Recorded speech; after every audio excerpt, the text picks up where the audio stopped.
আসসালামু আলাইকুম। চলেন শিখে ফেলি রিফ্লেক্সিভ প্রোনাউন এবং রিসিপ্রোকাল প্রোনাউন থাকলে কিভাবে ওটা অ্যাক্টিভ থেকে প্যাসিভ করতে হয়।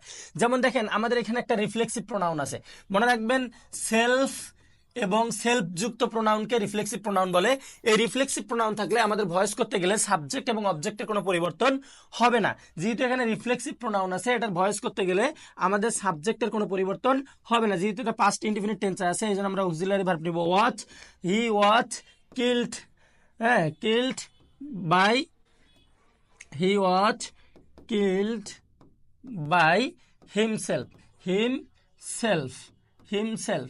দেখো, এখানে আমরা সাবজেক্টেরও কোনো পরিবর্তন করিনি, অবজেক্টেরও কোনো পরিবর্তন করিনি। তাহলে মাথায় রাখতে হবে রিফ্লেক্সিভ প্রোনাউন, রিফ্লেক্সিভ প্রোনাউন যদি কোনো বাক্যে থাকে তাহলে ওই বাক্যটাকে, মানে অবজেক্টের জায়গায় যদি রিফ্লেক্সিভ প্রোনাউন থাকে তাহলে ওই বাক্যটাকে অ্যাক্টিভ থেকে প্যাসিভ করতে হলে সাবজেক্ট এবং অবজেক্টের কোনো পরিবর্তন হবে না, বাদ বাকি নিয়ম ঠিক থাকবে। ধন্যবাদ সবাইকে।